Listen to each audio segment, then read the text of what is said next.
बर्तमान आलू कषा आम आज खाई जेहेतु हाय हेलो गुड मॉर्निंग तो एबर टाइम से पाखापाखि 10:15 है तो एबे मु शोक उठी गली तबे आपण मैंने तो लोकेशन देखिए जापर तो मैं हॉस्टल अच्छी देन सकाल से उठली कौन कौन करूँ चलो देख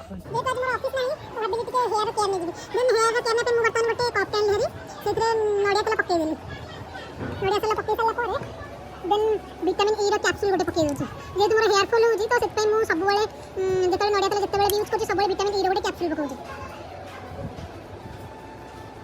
विटामिन ई कैप्सूल को मुझे छिड़ेदेली नड़िया तेल पकईदेली आपंकर जहाँ भी हेयर फॉल होती है एमती ट्राई करूँ देखिए मुझे आज 15 दिन ट्राई कर तो मुझे भी रियलाइज कर हेयर फॉल बहुत कम हो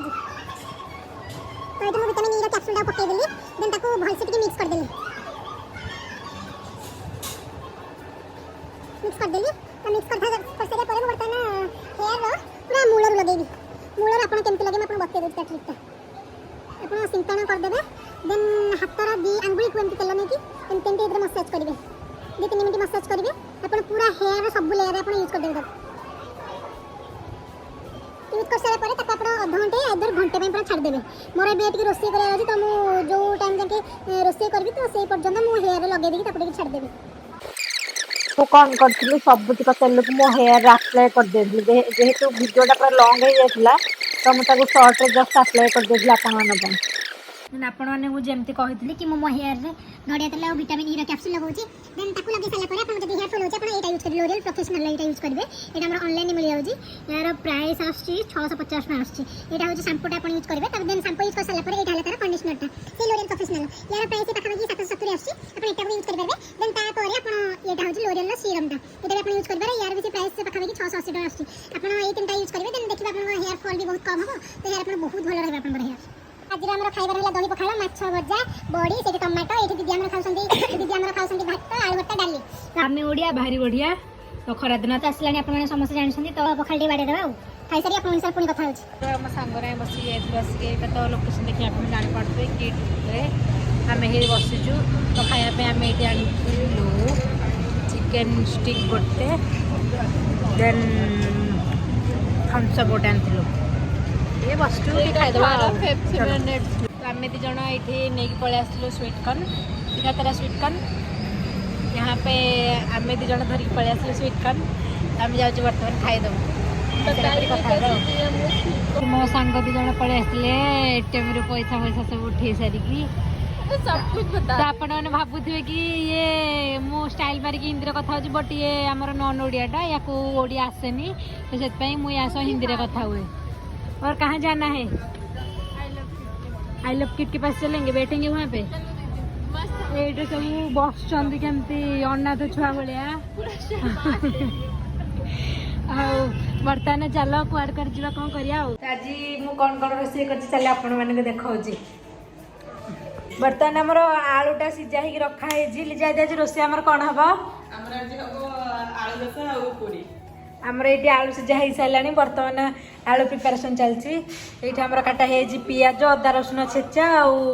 टमाटो से दीदी बर्तमान ऑफिस आसिक ठिया होती रोषे सरले बर्तमान खिया हे चलो फास्ट रोषे करदे मुस्कान कौन पूरी करुच्ची देखिया था पूरी केमती होचे अरे वाह सेठू गोटे कौन करुची चलो देखिया कौन करुची आसंतु हमर जे फीस्ट होची पूरी आलू कसा तो एठी मोर आलू जड़ा नहीं को जिंस भाई फीस्ट किंतु तकर फीस्ट चलची हो कर फीस्ट हमर पूरी आलू कसा होची तो मुझे आलू कसा करची देखो तो आलू एठी बॉईल हेगी कटा हेगी रखा हेची आटा देखि तो एबे निजो फोटो भी देखो आलू बॉईल ही कटा हेगी रखा हेची तो एठी तार मसलाटा होची पड़िबो ताजर हमर कस्टर्ड भी अच्छे ना कौन कस्टर्ड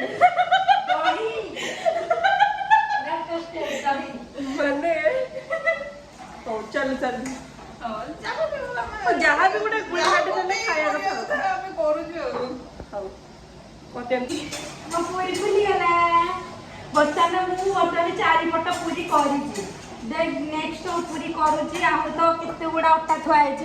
एत करू रात 10टा है बर्तमान राति पाखापाखि केतना है टाइमिंग 10टा हेलानी बर्तमान टाइम 10टा है तो आमर बोधे पूरी सरू सरू मत लगुच 11टा पाखापाखि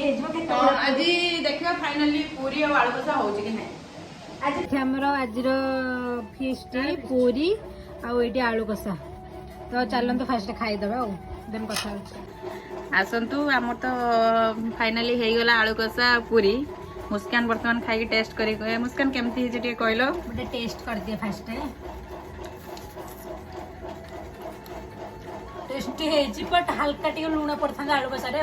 पकईदेवी चलते खाइया बर्तमान आमर सब सरीगला फिस्ट फिस्ट ये सब दीदी मैंने बस खाऊँ ये लिजा दी आमर ये आम 4 जन जाक बस खाऊँ चलो खाईदे देन आप आज कथा खाइबाटा तो आज बहुत टेस्टी है आलू कषा फिशटा बोले आज तो फिस्टा पूरा टेस्टी टेस्टी है चलो फास्ट खाईदे संभाली होनी पूरी को देखिकी पूरा खाली खबर पूरी अच्छी चलो फास्ट फिनिश करदे